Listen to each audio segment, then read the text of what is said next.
here just so that it doesn't go into the autoplay thing.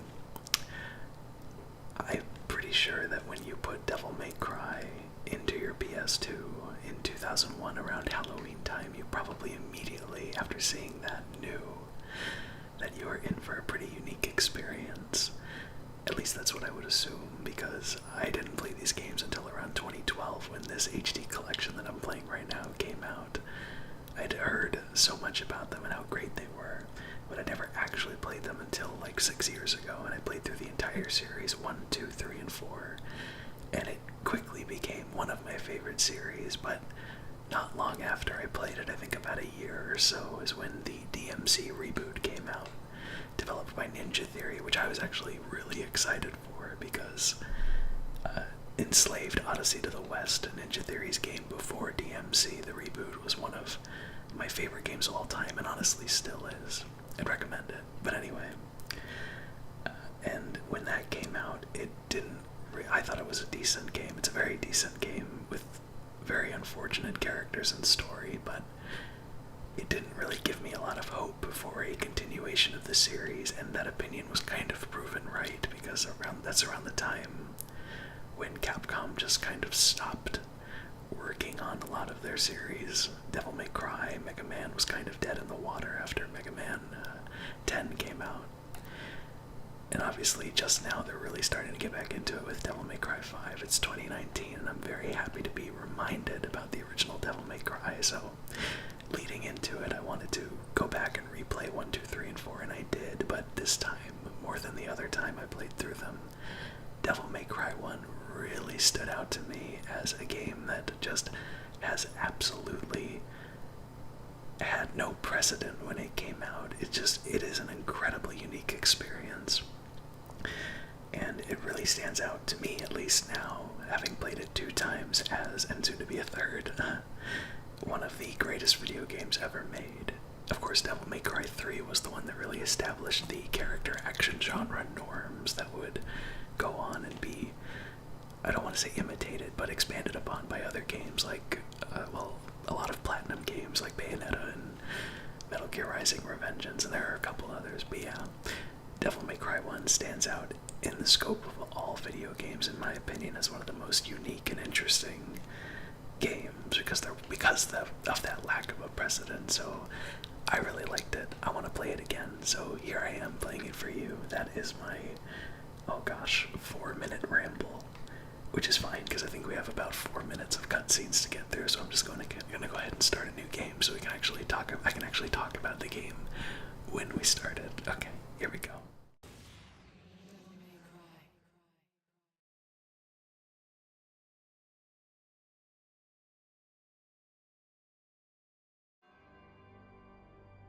Two millenniums ago, there was a war between the human world and the other, the underworld. But somebody from the underworld woke up to justice and stood up against this legion alone. His name was Sparda. Later, he quietly reigned the human world and continued to preserve harmony until his death. He became a legend. The legendary Dark Knight, Sparda.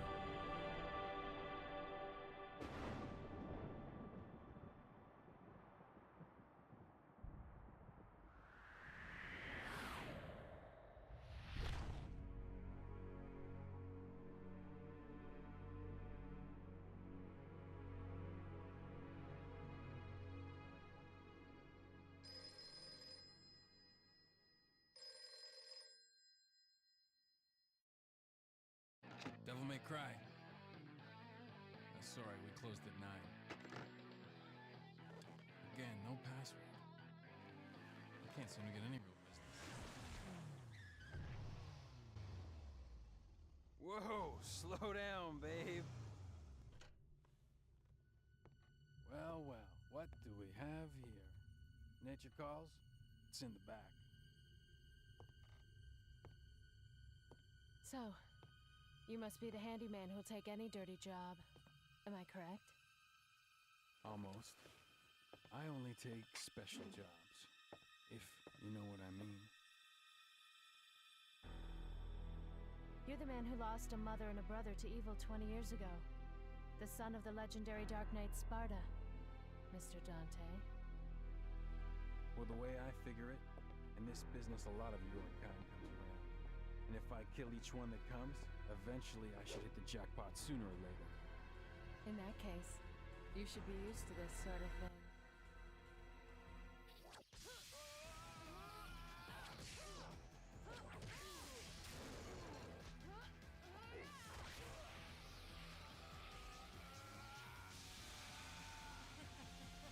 Are you really the son of the legendary Dark Knight Sparta?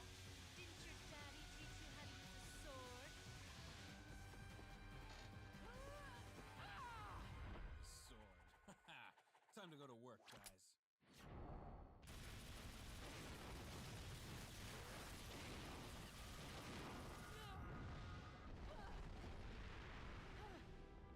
Even as a child, I had powers. There's demonic blood in me. What strength? You were the first one to know about my vengeance. Looks like I'm getting closer.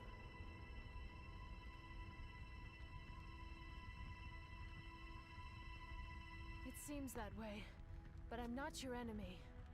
My name is Trish. I came here to seek your help, to put an end to the underworld. What?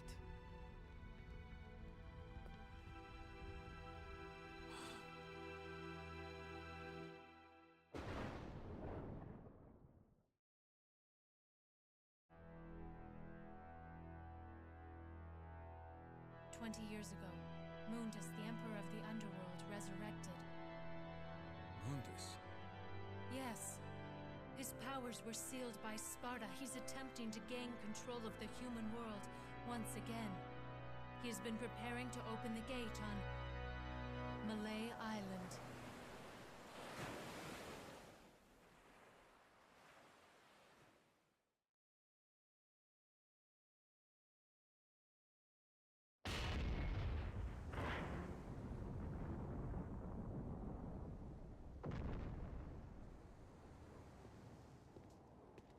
The castle is above this cliff. Come on, let's go! Huh!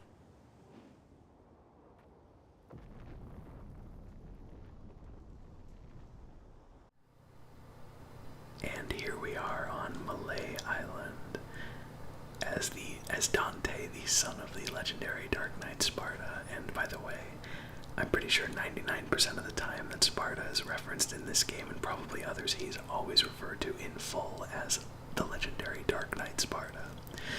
We're going to pick up a yellow orb, which is a sacred stone that brings back life after death, and basically all that is if you die, you can use it to go back to a most recent checkpoint instead of just restarting the entire mission over again. My second playthrough, the one I did before this one, has, I went for the trophy on the PS3 collection. This is on the PS3 because I don't really like to rebuy remasters on different consoles. I went for the trophy, so where you wouldn't use any yellow orbs and you just completed every mission in a row without dying, and saving between each mission, of course. So this time, just for easiness' sake, I am going to use those if I need to. Hidden throughout the game are these blue orb fragments, which are also known as the Fragment of Life, but it's only 1/4 of the whole piece. When it becomes whole, it will have the power to increase the vitality's maximum limit. So basically, find 4 blue orb fragments, and then we get a higher max health. And conveniently, it'll also increase or heal us up entirely when we find them. So we're Dante, and we were introduced to the other character that we're going to see the most in this game, Trish, who is absolutely not influenced at all character design-wise by Trinity from the recently released Matrix movies when this game came out, and you would be ridiculous for saying otherwise.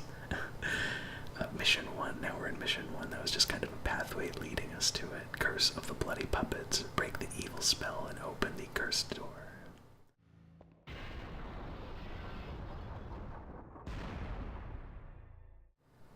So by now you'll have noticed that the game uses a fixed camera angle, and now we are caught in a large castle, the foyer of a large castle. Those are red orbs. They are currency that we'll use to upgrade our weapons and get new moves and and also buy items. And things first, I'm going to grab this blue orb. But yeah, you'll notice we have a fixed camera angle, and this game takes place in a castle. That's just the two very upfront similarities that are rather remnants of the fact that this game initially started as Resident Evil 4, which I've always thought was incredibly interesting when playing through it, while knowing that. So, if we go, I'm getting a little ahead of myself here. If we go to this red door here, the blue door to our left is locked. This red door says we need 45 red orbs to open it. And there's about 50, I think, red orbs hidden throughout this entire area, and I believe the developers intended or expected the player to just sort of walk through all these areas and collect one, or at the most 5, piece by piece. But there's a nice little trick with this statue where you can jump on top of it and then also embarrass yourself while recording and not be able to do it at all. Oh, nice first try. And if you get on top of the halberd right here, 100 just appear out of the sky and get dropped to you, so it's a really easy way to quickly get through this section if you're replaying the game. And this should automatically move us through the door, leading us to our third blue orb fragment. I believe there are 5 in mission. Yeah, there are 5 in mission 1, and I am going to be trying to go for all the blue orb pieces. I remember where most of them are. I'm just going to destroy the furniture for some red orbs really quickly, and also I want to point out in this hallway the clever use of an FMV outside this window to make those billowing trees look that way, because I feel like if they actually modeled and animated trees in the PS2 era, they wouldn't look nearly this good. It's I really like uses of FMVs like that.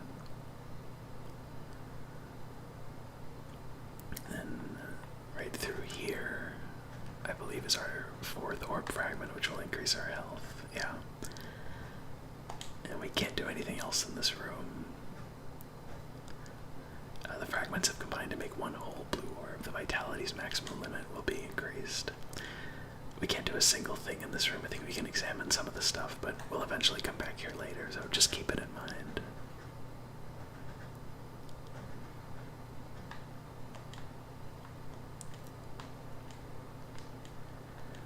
Speaking of this game starting out as Resident Evil 4, coming over here, this yellow glob will be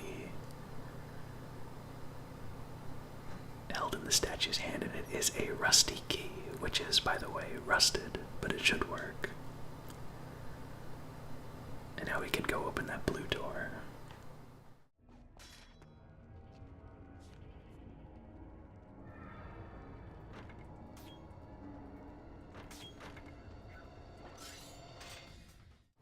We're totally thrown into our first combat here.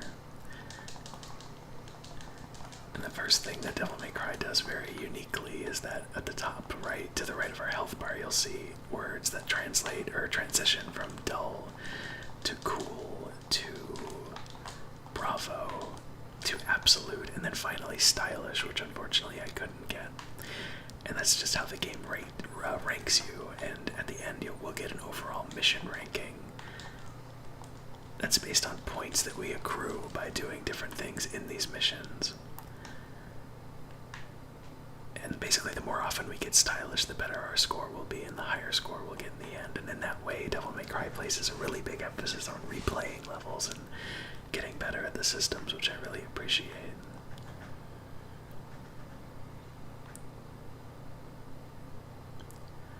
So let's go ahead and open this door now. You used the rusty key.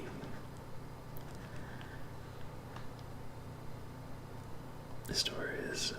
There's something written, the 17 puppets are my masters. There will be no admission as long as my masters are here. So yeah, that door is locked, and the 5th and final blue orb fragment of the first mission's right here on top of the plane. Now, we can't fight these puppets hanging around here, unfortunately, so we're just gonna have to go back here and whack the crap out of this thing until it glows.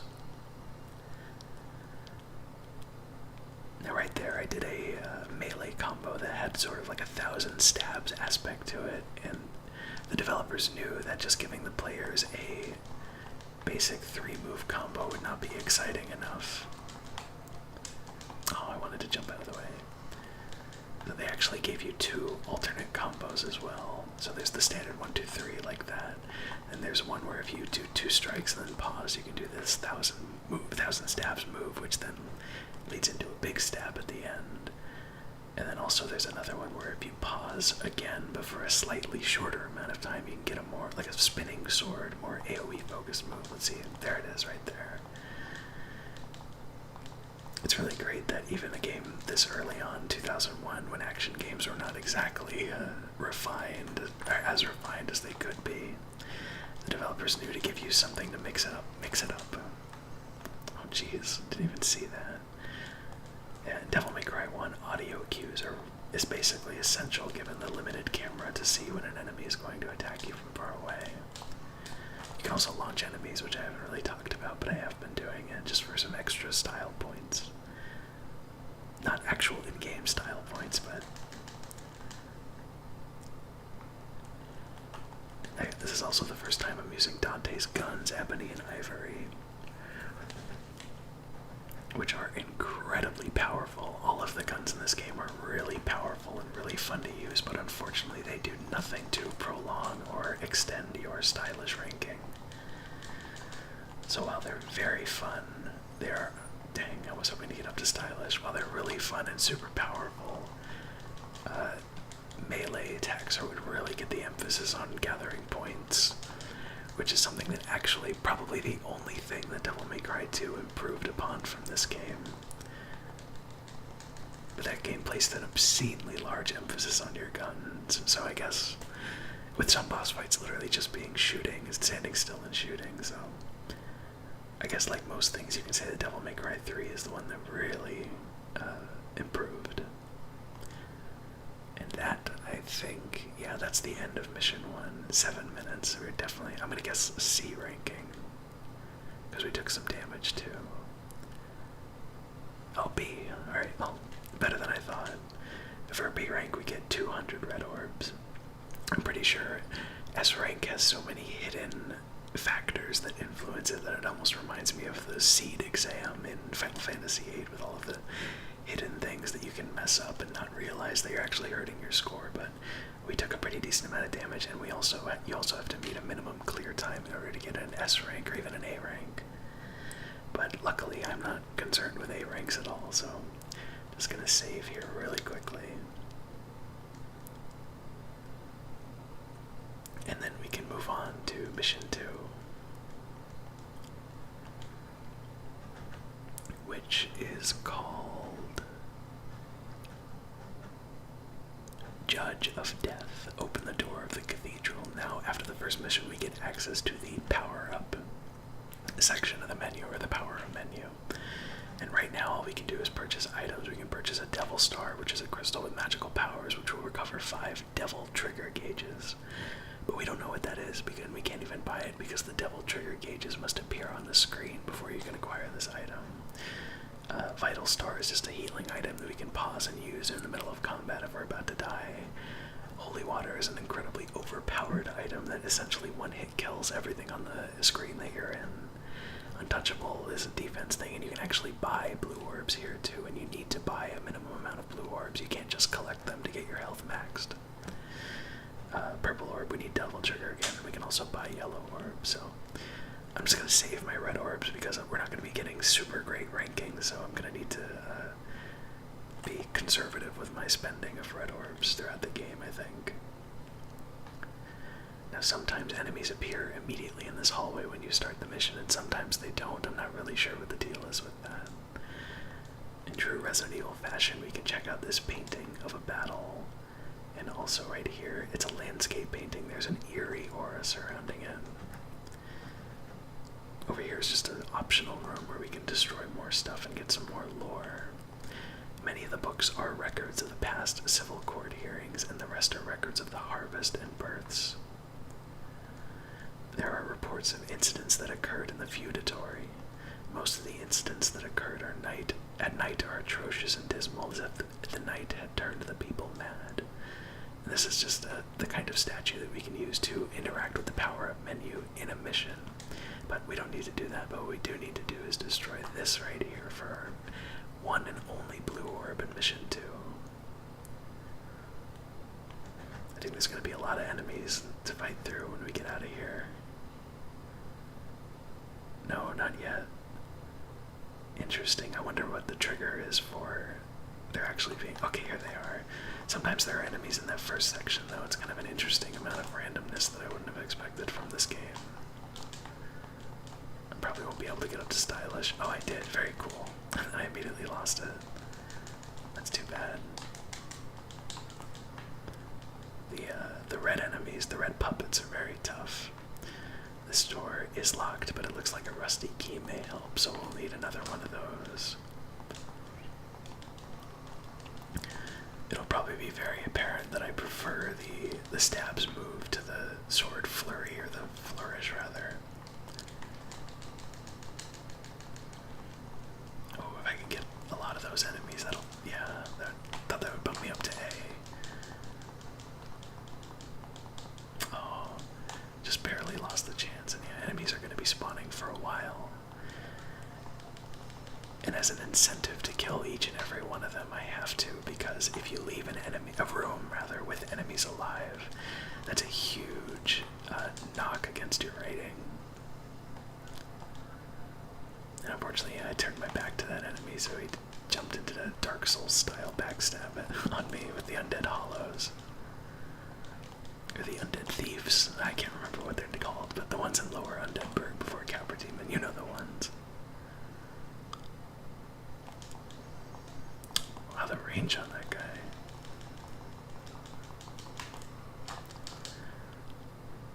The launcher's great too because it has a tendency to interrupt enemies. Oh, this painting upsets me. If you examine it, it says there's a painting of a middle-aged man, but if you look, it is very clearly not a middle-aged man, as far as I can tell anyway. That looks like a castle and a sunset. Maybe I'm missing something, but it's always kind of irked me. Well, not irked me, I don't really care that much, but it's been interesting anyway. There's a sculpture of a female in agony with a sword pierced through her chest. Wait, I can hear a voice. I am Alistair. The weak shall give their heart and swear their eternal loyalty to me.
Man, Dante really cannot catch a break with swords through the chest recently. This gives us Alistair, which gives the possessor lightning speed and aerial capabilities. And actually, that cutscene's always particularly gruesome for me because the hilt guard on this thing with the wings there is incredibly wide, and Dante had to pull himself through that too, no doubt making the wound way bigger than it would be if it was just the sword. But yeah, it has the exact same moveset as the starting sword. But it's got little lightning things on it and a little lightning sound effect when you use it. But more importantly, I think enemies just spawned, so I guess we get to use it. Yeah, I hear them, but combat music hasn't started yet, so I think I could just continue on. The other door's locked, so we have to. So those symbols below our health bar are there now because we found Alistair, and I'll be able to fill them up soon by doing some combat. And we can see what those are all about. Now, I don't know if every single bookcase here has a different text box, but we'll only look at a couple of them. There's a book written about the rearing of this castle. It says that during the late 12th century, the castle had gone through a number of modifications since its establishment as a citadel. The last sentence in the book states, speed reader Dante over here, why have the successive Castellans, that's embarrassing, I really don't know what that word is, modified this castle so repetitively and unnecessarily? Were they possessed by some kind of evil spirits? Oh, that's unfortunate. Okay, let's head up here first. There are books relating to black magic and rituals from all parts of the world. Whatever. Getting some serious Squall vibes from Dante there. The FF8 parallels keep mounting up. And killing this desk, yes, killing it, gives us the shotgun, a wide-range gun, very destructive at close range. I really love the placement of the shotgun in this game because there's no indicator at all that it's here. It's just a table that you would destroy for fun. Down here there's gnarled roots, and I can see a room on the other side. There must be another way to get there. There aren't any books particularly interesting here. So I'm definitely going to go ahead and equip the shotgun, because it is my favorite weapon in this game. And not only is it really powerful, but it also sounds and feels really powerful too.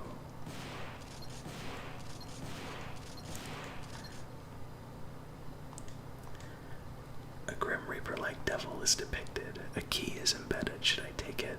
Yes. And there's our second rusty key. Potentially our last. I don't really remember any other rusty keys going through the game, but we'll see. Well, that would be a pleasant surprise if there's more. And no puppets this time. That's good. So we can just go ahead and use the key out here, which is good because I think there's a lot of enemies out here.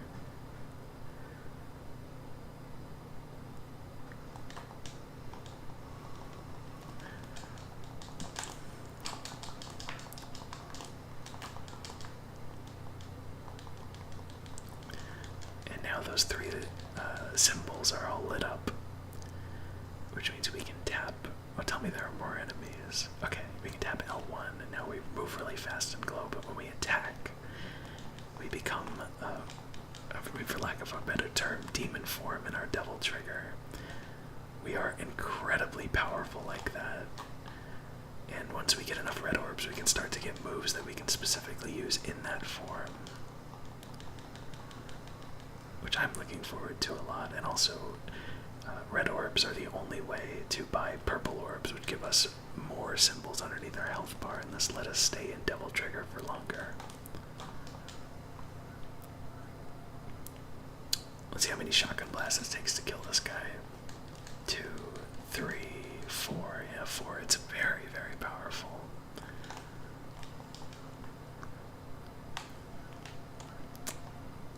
Jump up to these guys. I haven't really talked about the movement in this game, but by default you can only do one jump, but if you jump against the surface you can hit X and jump again to essentially double jump, which I'm having a big trouble doing here. I should be able to leap across here, yeah, okay.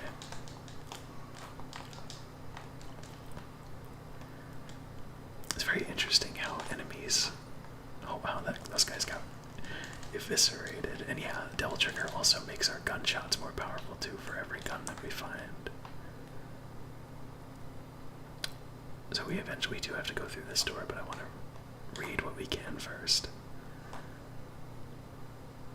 There's an immense power that will not allow anyone to get closer. Before I can confront the lion, I'll need a sign, which I think is elaborated on with this door up here. It's an engraving of a lion. There's something written, only those who the lion has accepted can set me free. Okay, so let's go up here now. The jumping can be very finicky, so I'm glad I've been having good luck, especially on the with the statue with the halberd in the beginning of mission 1. Let's try to not get hit here at all. Too far reset my stylish meter. I was hoping they'd group up a little more, but what can you do?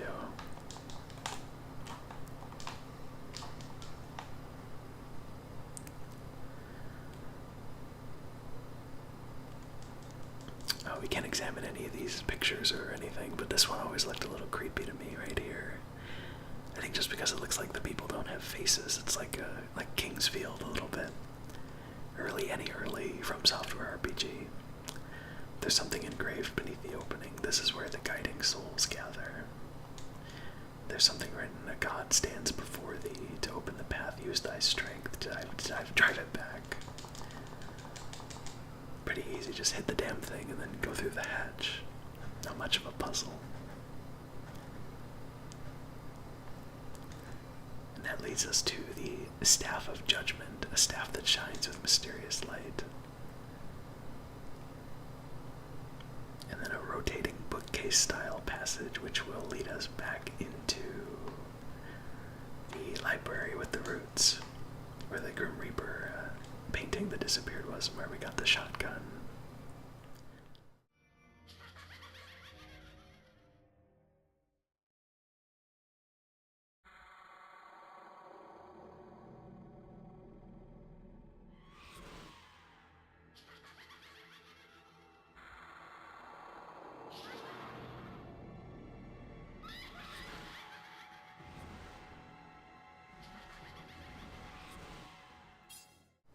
Here's where we're going to see just how powerful the shotgun really is.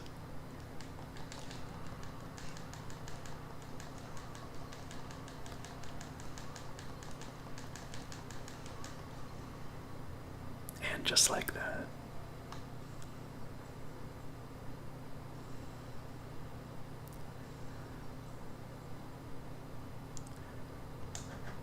I love those enemies. They have a very distinct stock sound effect sounding laugh. Get some red orbs from shooting these guys. But that, even after you've cleared the room of those enemies, the laugh can continue. So you're never quite sure if you've actually killed every enemy or not. It looks like the judge should be holding something, and we will now put in the Staff of Judgment with an E. Because this game does not take place in America. I suppose that's why they include the E in Judgment. 13 minutes, oof. That's gonna be a C, I'm guessing. Yeah. Just 100 orbs. This is gonna be slow going. For context, getting an S rank is difficult, don't get me wrong, but you get 600 red orbs for every S rank, and that is incredibly... That sounded good right about now.